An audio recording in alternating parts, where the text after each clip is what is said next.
He's directed some of the most popular TV shows of our time.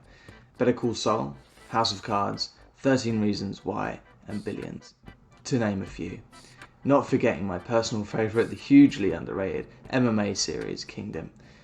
We chat about him being a Brit in LA, how it all started, and his hugely powerful feature film debut, To Leslie, starring an incredible cast including the transformative Andrea Riseborough.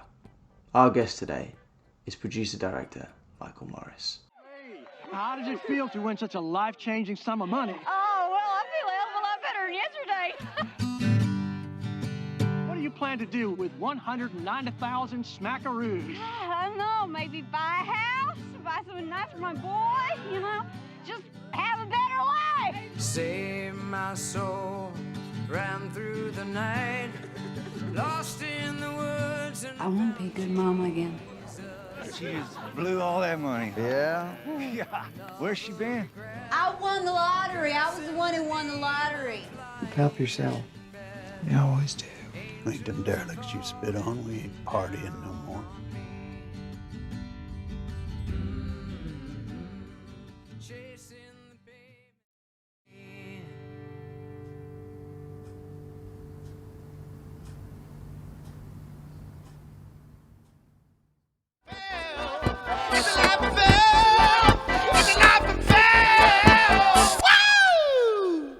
Hi, Elliot. Hi Michael, how's it going?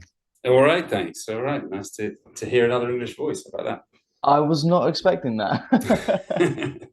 Okay, well, let's start with that then. I didn't realize that you were English, actually. I really enjoyed the film, and I'm even more surprised that it was directed by a British guy. Yeah. Whereabouts are you from? I'm from London, sort of all over London.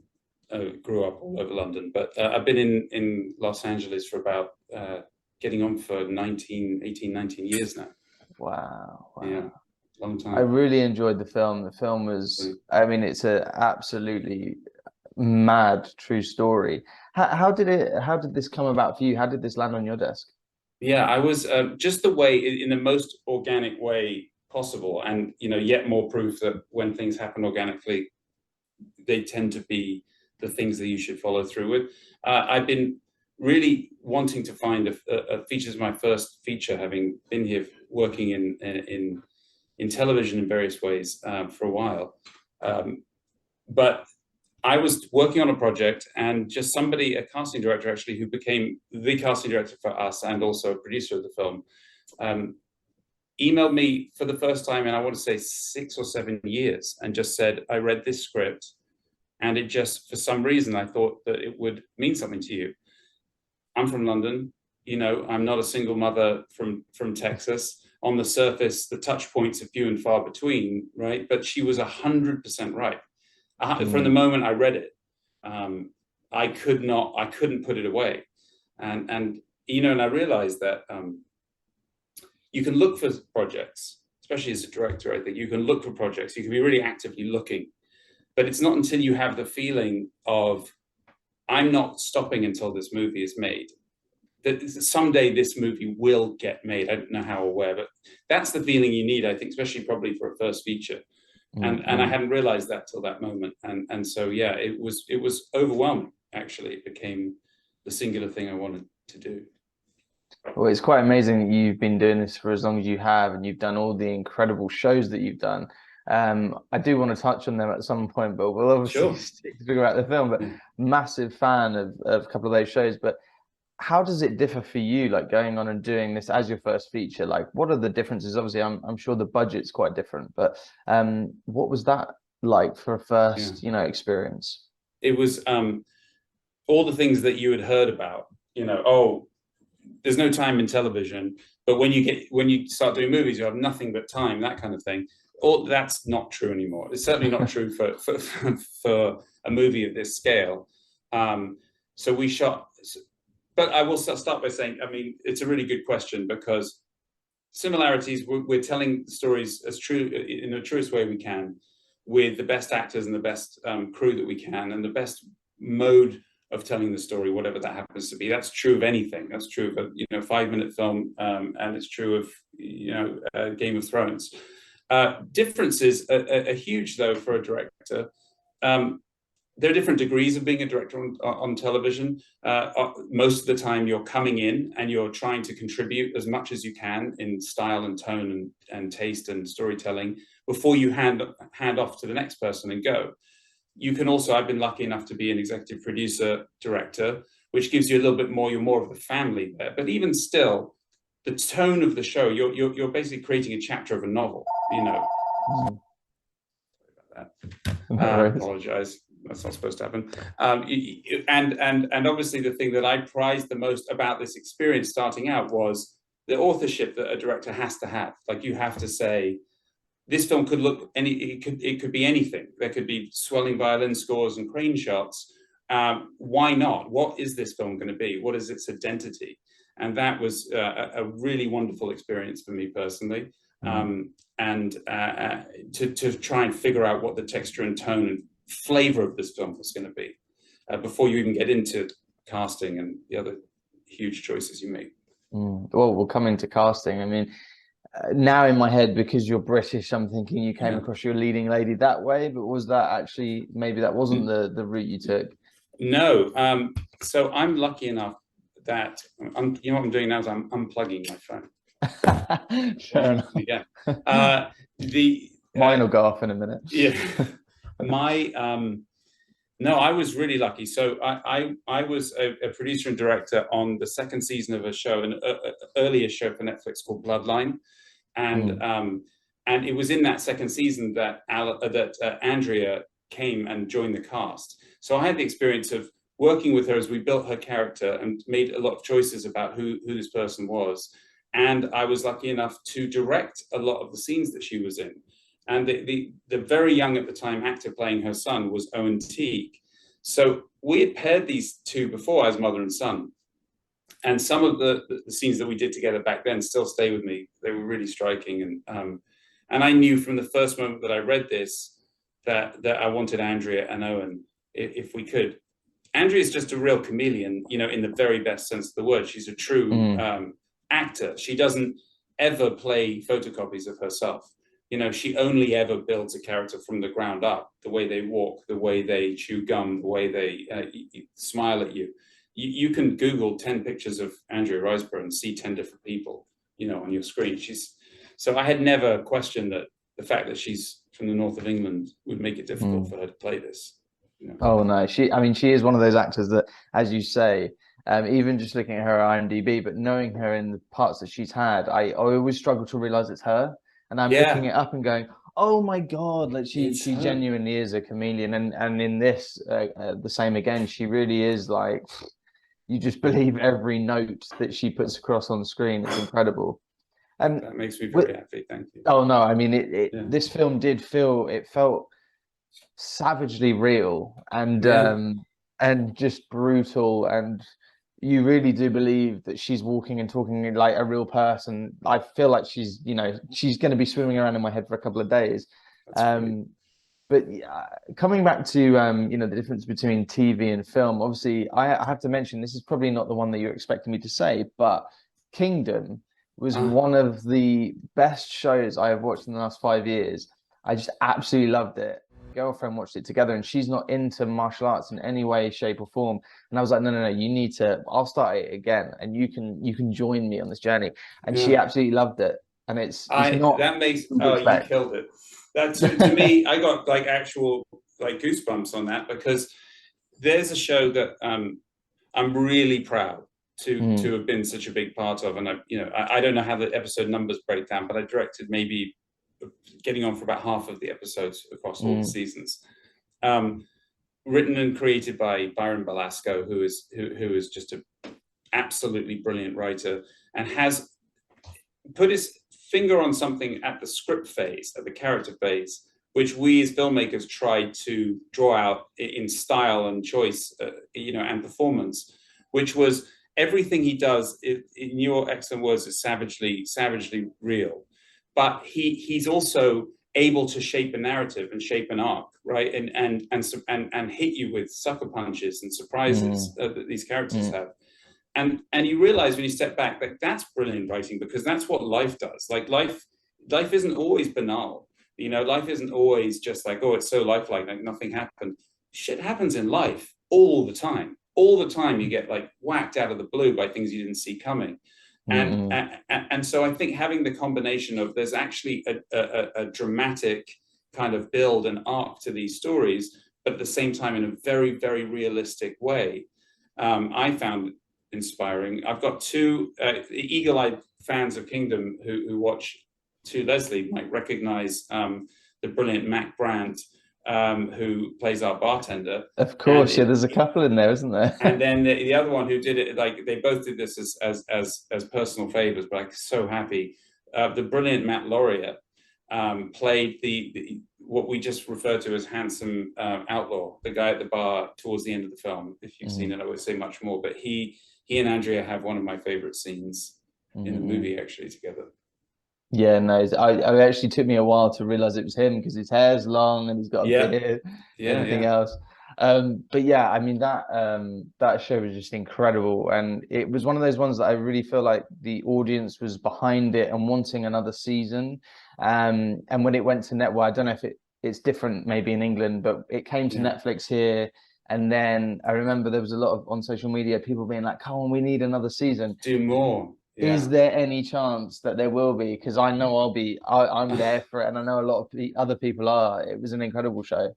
It would be a dream. It would really have been a dream. I mean, here the story of the life cycle of the show was very different. It was championed by DirecTV, which at the time was sort of reaching out and actually supporting some really, really interesting shows. Like they were the ones who came in and sort of saved, I believe, Friday Night Lights, which is another great show, and as well as producing their own. So they ended up putting this, but the issue at the time was that you had to have DirecTV to see it. And so it wasn't on any of the major networks. It was pre-streaming in a big way. And it just never was able to find, you know, a consistent, the audience who watched it, they're like you and me. I mean, people see it was a beautiful show. But I don't know. I mean, if there was ever a movie, if Byron wants to get a movie and Frank Grillo come on, let's do that'd be great. Yeah, fantastic. 100%. No, I'm big fan. And obviously talking about the difference between that and then the film you've just done, I'm intrigued to hear how, being from England and everything else, how did this journey begin for you? When did you start producing and start directing and get into this world? So everyone's journey into it is different, and you know, it's a truism to say that there's no good advice, because you know there's equally no bad advice. All you can do is just sort of tell your story. I was a theatre person originally, so I was a theatre director and had been ever since I was a kid. I used to do plays on school holiday basically and take them to the Edinburgh Fringe, and you know that was always something that I saw myself doing, and did them all through college, and then after university went into London and actually was in the right place at the right time, and I was able to be part of a group that took over running the Old Vic Theatre in London before, in the sort of phase right before when Kevin Spacey took it over. So we were sort of rescuing the theatre, didn't have any money, and trying to plug in as much good stuff as we can. And I converted the rehearsal room at the top of the theatre into a black box theatre, and occasionally we would be able to afford to do little things there. So I was trying to exercise that muscle there. And it wasn't until I decided to move to America. I'd met Mary, who became my wife, and she's American, and she lived in New York and LA. She's an actress, actually. And we moved to New York, and I continued to do plays. I wasn't really thinking about this sort of thing. And then Mary was cast as part of the cast of The West Wing, and that brought us to the West Coast to live out here where they shot it in Los Angeles. And really, my theatre life dribbled on for a bit, but at a certain point you realize that's not why you come to Los Angeles. It's the theatre. Amazing theatre is made here, but it is definitely second, you know, to film. And so I was able just to be part of something from the ground up. A playwright that I worked with was asked to make a TV show, and he kindly brought me along. And so the two of us sort of put it together, and that got my foot in the door of television. and my God, my luck was so big. It was just about when TV was exploding. You know what I mean? It was just the beginning of what they call this new golden age, where a few years later there was a Netflix, and a few years, and then there was an Amazon, and then there was a Hulu, and suddenly everyone was really focused on that form of storytelling. And I was very fortunate to be already in that world. Wow, it's really inspiring to see it's strange seeing a British guy do, I'm sure it happens a lot, but see a British guy doing all these big American shows. It's inspiring to see it's possible to make that kind of leap over to America and obviously do well. It is. And it is. It is. Do it. Don't not come. I mean, that said, I mean, there's almost nowhere busier at the moment than London. I don't know if you're in London or not, but yeah, London is pretty mad at the moment. It's pretty crazy.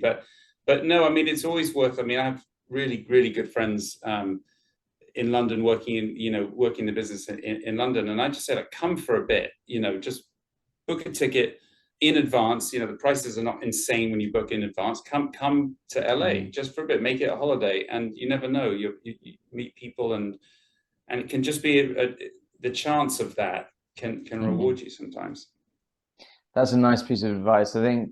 And talking about advice, actually, what would you, if you could, obviously you can see how your career's gone now. What advice would you give to a young budding director, someone that wants to kind of get to the position that you're in now?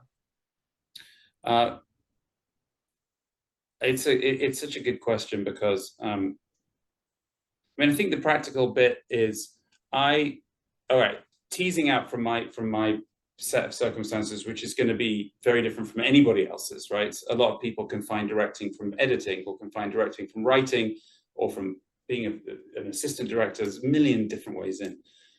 What I learned about mine is my first experience of being on a set. Part of my job at the time was to be there. Like that was like I was there because I had helped to write the pilot, and I was a director, so I wasn't directing it yet at the time, but I was a good interface between the actors and the writers, and I could be a sort of go-between. But what it meant was it's that 10,000 hours thing. I spent so long on a set, and I started to understand without being taught, what was happening. Sets are very baffling, for people, at the beginning of their careers. Certainly there's a lot of quick talk about which side of the line we're on, or what lens we want to be on, or and that talk can be the only thing you hear. My advice would be find a way to be on set. Doesn't matter what you're doing. If you can anything you can do to spend hours on a set, keep your eyes open. Don't let the long hours get you down. Don't get the rote or routine get you down. Keep curious, keep alive. What I have noticed among really good sets is if you ask somebody what they're doing, they're so happy to share it. If you go up to the boom guy and say, oh, how come you're holding it like that? How do you know when to move? You'll get an answer that is as good as a month of film school. And equally to the mixer, and equally to the props, the props people. Everybody's very, very highly skilled. So if you can manage to find yourself even in a lowly position on set, use that time, keep your eyes open. You'll see how directors direct. You'll see how they work with actors. And all of this will create the director that you become. That's one of those, I mean, film sets are full of enthusiastic people doing what they love. Well, you hope anyway. That's kind of, my experience. And I think that is so important that you can go on a set and you can be a runner, or you can be, the dog's body. You can go around and get cups of teas for people, and you will learn. And I think, as you say, being on set is the best way to do that. It's easier said than done, but you can, if you are, and I'm not talking about knowing people. I didn't know anyone when it first came out. It's more about keeping your eyes open, keeping your energy up, trying to find someone who knows someone. Look in the backs of, it used to be the back of magazines, but look online, see what student films are working. Just get yourself at home on a set in any way.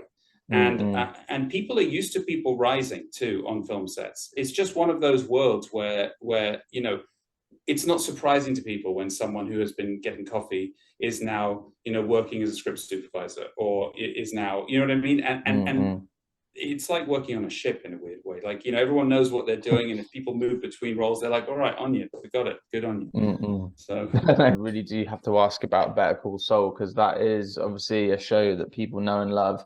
Personally, Kingdom's my favorite, but I would like to talk about it as well. Working on something like that, especially after something like Breaking Bad has been so big and successful and incredible, what is it like going onto a show like that?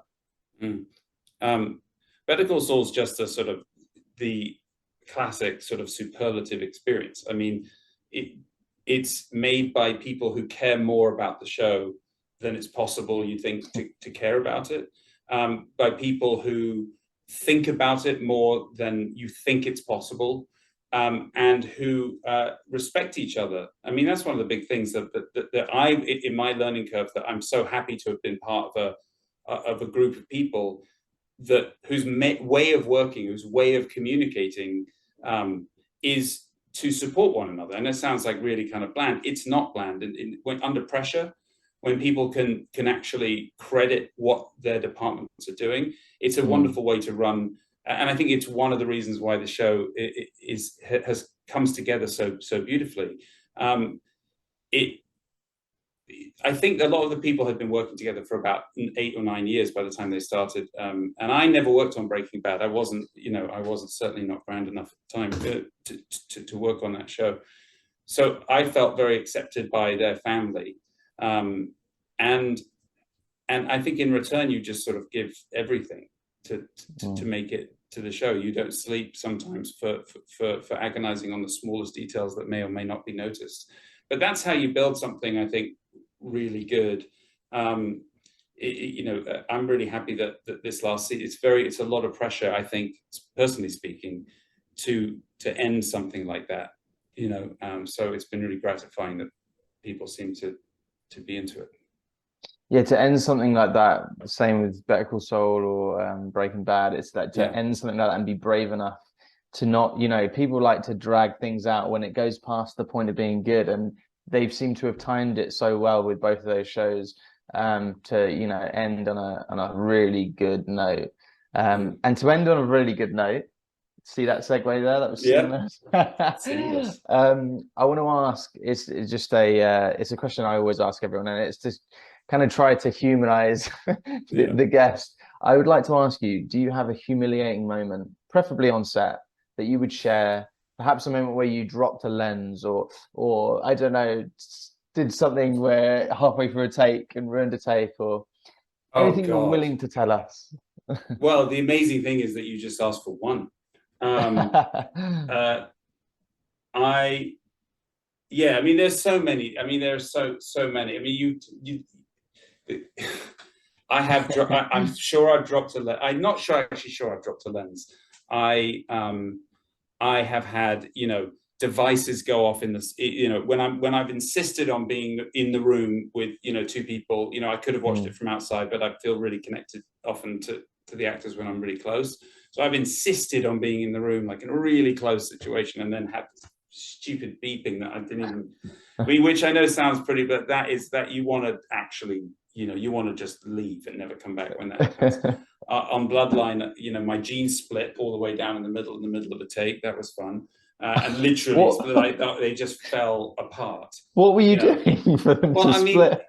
No one had told me at the time that exactly how humid and hot it was going to be in the Keys of Florida, and whenever it was that we were shooting. And I was wearing the same jeans I wear every single day, which is designed for London, and they just like the entire construction of these things just protested. They were like, no way. And I had to like jump up onto a boat or something. And it was like I had to really stretch.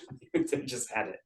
So that wasn't great. I mean, the last thing I'd like to say is obviously you've gone and done this film now. Is that something you want to do more feature films? Hopefully the Kingdom film. Is that where you kind of do more films?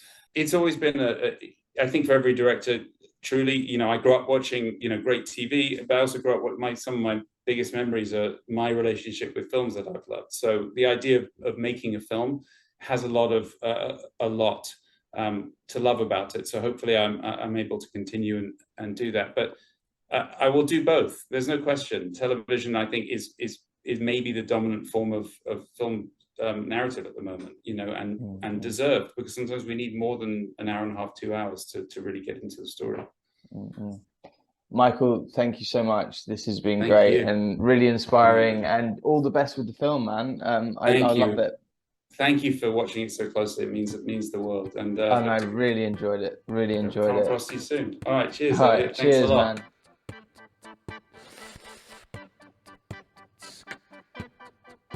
To Leslie is in theatres and on VOD now.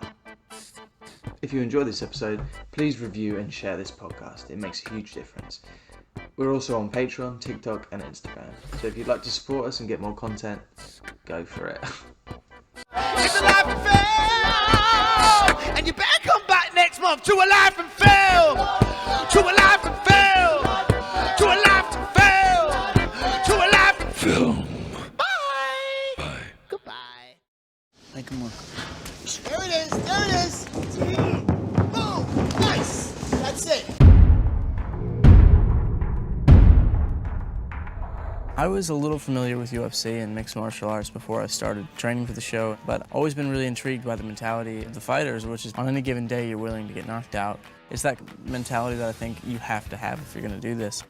My sort of uninformed judgment on it was that it's just very vicious and brutal. And then once I got to know these guys, there's such a camaraderie. There's a lot of respect. It's a great sport. You ever punched anybody before? Like in the face? You want to hit them with these two knuckles, all right? These two hurt them. The bottom two hurt you. You don't want that. Okay, I got it. Okay, go ahead and hit me. Oh. All of our actors spent weeks training before we started shooting to get the crash course, but very thorough education. 1, 2, 3, 2. Nice. It was a great opportunity for us as a cast to undergo like just a really unpleasant physical experience. Me, Jonathan Tucker, and Matt Loria drove together from Hollywood every day out to Pomona and fought for 8 hours a day and learned the art of this sport. And I put on about 15 pounds of muscle. When we're doing the conditioning, you're doing the conditioning. You just push yourself as hard as you can every day. I train every single day. When you were training for a fight, you ever wear one of those sauna suits? Yeah, sometimes for cutting weight. You generate a lot of perspiration in those. That's the point. They get hurt. We had a guy get stitches the other day. One of our actors got popped in the eye. Everyone's taken a few hits to the face. Everybody's tapped out a few times. There's some bruised egos. It might shock you to believe, Lisa, but I don't have health insurance. So I'm gonna say I hurt my hand in the fight, and Bucky's insurance is gonna cover it. It's actually not a bad idea.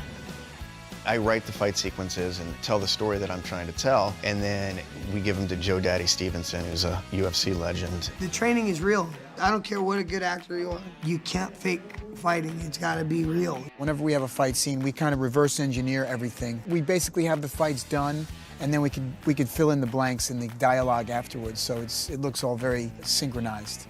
Let's get Sid and the camera operators. Let's rehearse this. Slip, slip. Oh, yeah. Boom, boom, slip. You don't want to hurt anybody, but you also want to make it look real, and we're trying to give that sort of respect to all these guys who have been fighting since they were 10 years old and who make a living at this. I respect what these guys do, and I'm honored to have had the chance to train with them. So just breathe and relax. I want you to angle out, throw your hands, and angle out again.